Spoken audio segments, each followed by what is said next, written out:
Hey everyone, my name is Sam, and this is I Went to London, Lesson 60.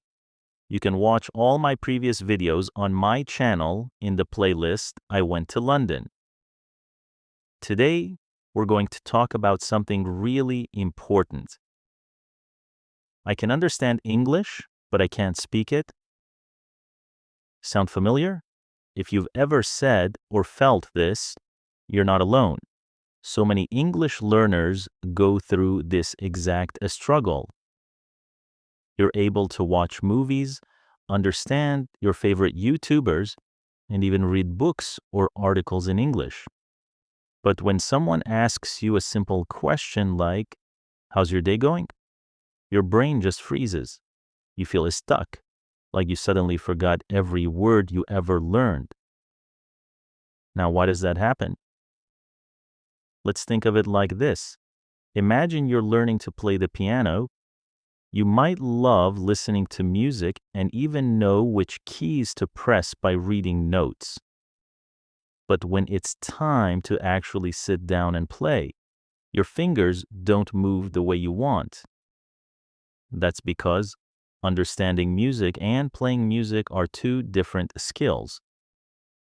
The same thing applies to English.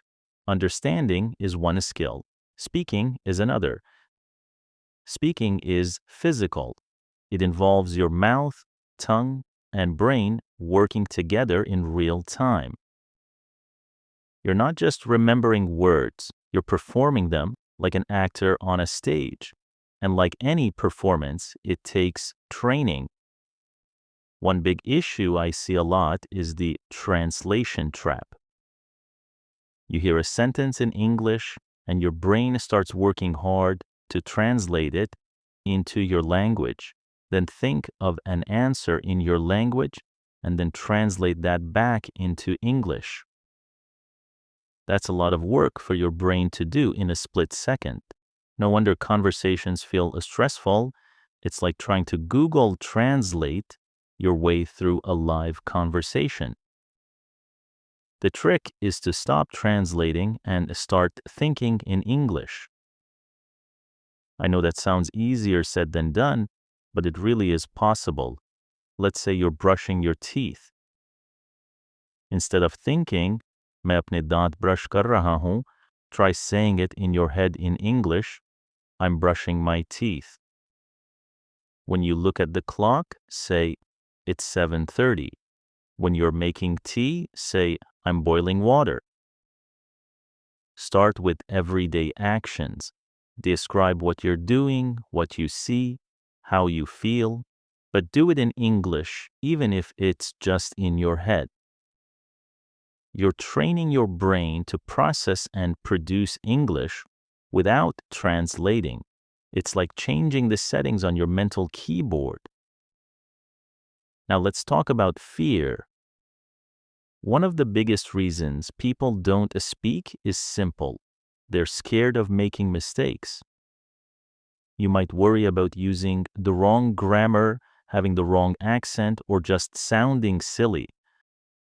But here's the thing. Even native speakers make mistakes. I make mistakes. Everyone does. Think about babies learning to walk. They fall all the time. But no one says, "Oh, you fell once, walking is not for you." No, they get up again, and again, and again, until one day they're running. Language works the same way. If you don't fall, you don't learn how to walk. So don't fear mistakes. Mistakes are proof you're learning. Now let's get into something super useful, a technique called shadowing. I love this one. It's like karaoke, but for English learning. Here's how it works. You pick a short clip of someone speaking English, maybe a YouTube video, a podcast, or even a movie scene. Play the clip and try to repeat what the speaker says in real time. Match their tone, rhythm, and pronunciation as closely as possible. It might feel awkward at first, but it's incredibly powerful. You're not just learning the words, you're training your brain and your mouth to work together. I remember one of my students who practiced shadowing 5 minutes a day with scenes from her favorite TV show. In 3 months, her speaking improved more than it had in a year of textbook study. Another helpful trick is called chunking. Instead of trying to memorize or say a long sentence all at once, break it into small chunks, like Lego bricks. So instead of saying, "I would like to order a cup of coffee, please," all in one breath, try breaking it down. I would like, then to order, then a cup of coffee, then please. Practice each chunk, then put them together. Chunking makes speaking feel way less scary. You're not memorizing giant sentences, you're building them piece by piece. And the more you practice these pieces, the easier it becomes to build full sentences naturally. Want another tip? Record yourself. Just use your phone, no fancy equipment needed. Talk about your day. Read a paragraph from a book out loud. Then listen to the recording. At first, you might cringe.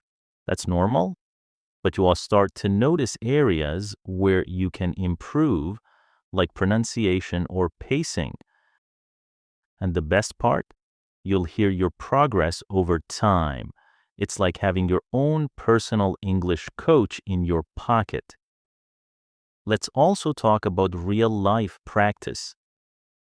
Many learners think, I have to go to the UK or US to practice English. Not true.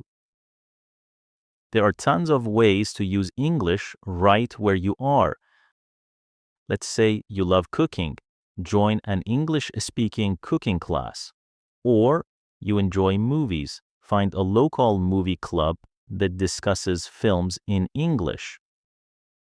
Or create your own group. Invite a few friends and agree to speak only English during your meetups. And if that's not possible in person, use the internet. There are amazing language exchange apps where you can talk to English learners and native speakers from around the world. I once met someone from Brazil who found a speaking partner in Canada, and now they talk every week about travel, food, and their jobs. You don't need a perfect accent, you just need to connect and communicate. Now let's talk about fluency. A lot of people think fluency means speaking like a native, but that's not true. Other fluency means being able to express your thoughts clearly and confidently. If your goal is to travel, then fluency might just mean being able to order food, ask for directions, or have basic conversations. If you're planning to work in an English-speaking job, then yes, you'll need more advanced skills. But always define fluency for yourself. The journey to speaking fluently takes time, and mindset is everything. If you expect to be fluent in a month, you'll feel frustrated.